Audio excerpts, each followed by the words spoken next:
Good morning, everybody. For some reason this morning, I just want to talk about dark matter. Everybody's talking about dark matter. The whole world is talking about dark matter. And from what I'm hearing, nobody really knows what dark matter is referring to. So I'd kind of like to explain what they mean when they're talking about dark matter. Now, dark matter is something that they think is there because of an effect that they see. Now, what is the effect that they are seeing? The effect that they are seeing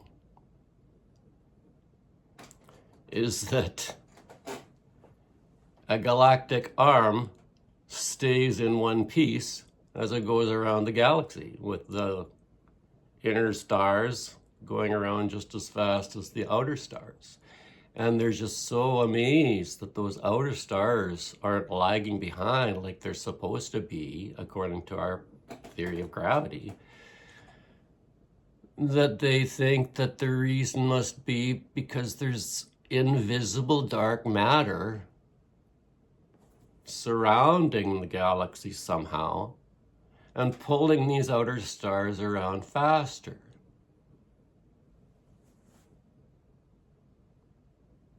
Now, if there were, like they're saying, a halo of dark matter around this galaxy, and the stars are coming along and they're being pulled around by it, well, as soon as they go past it, aren't they being dragged back by it too? I mean, like, there's no possible way you're going to position anything around the outside that's going to be pulling these stars around, unless you've got your dark matter out there, I guess, spinning around the outside.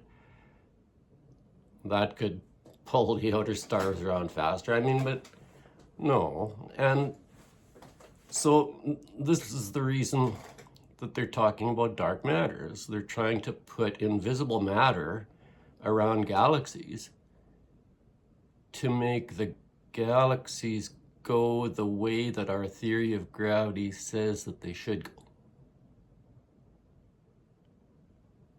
And what happened was, in 1976, we became able to measure how fast stars are going. And they're using what they call a very large array. It's a number of radio telescopes, and you use a triangle, a big triangle of radio telescopes, and then you can determine how fast stars are going. So they're starting to measure how fast these stars are going, and they measured how fast the inner stars are going around galaxies, and then they're measuring how fast the outer stars are going around galaxies, and they're finding that the outer stars are going way faster than they expect. They expected they were going to draw a curve, the galactic rotation curve, or a GRC, and they expected that curve to go down as you get further out to the outside of the galaxy. But in fact, what they get is a what they call a flat GRC, a flat galactic rotation curve. And it actually just makes a straight line. So what that is indicating is that the entire disk is turning as one piece. And that's why they're postulating dark matter to explain this. And so Vera Rubin in 1976 found these flat galactic rotation curves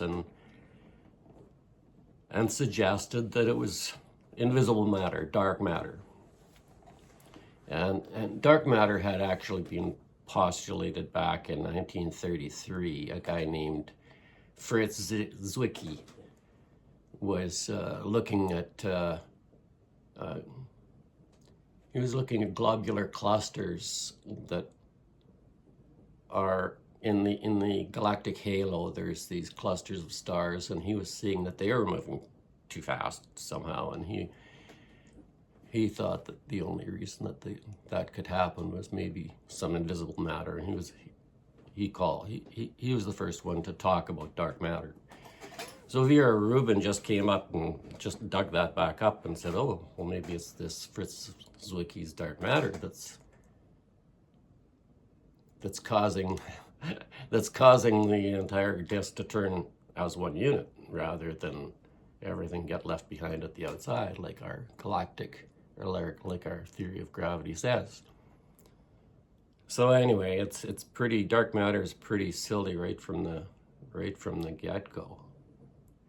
So they had a number of things that this dark matter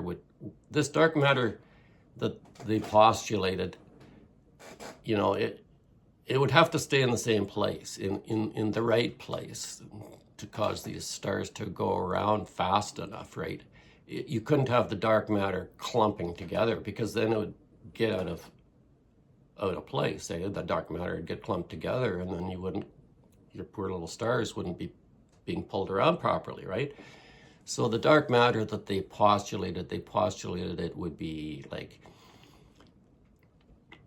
our matter would be attracted to it, but it wouldn't attract itself. It wouldn't clump, and it would be invisible, and it would only be detectable to us by its gravitational effects, you see.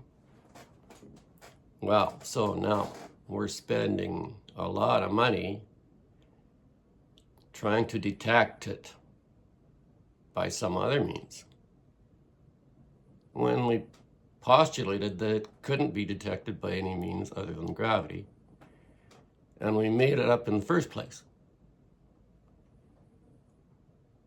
So that's what dark matter is. That's where it came from. It came from seeing these outer stars of disk galaxies actually keeping up with the inner stars as a whole rotating disk. That's why dark matter even exists. So that's how silly it is.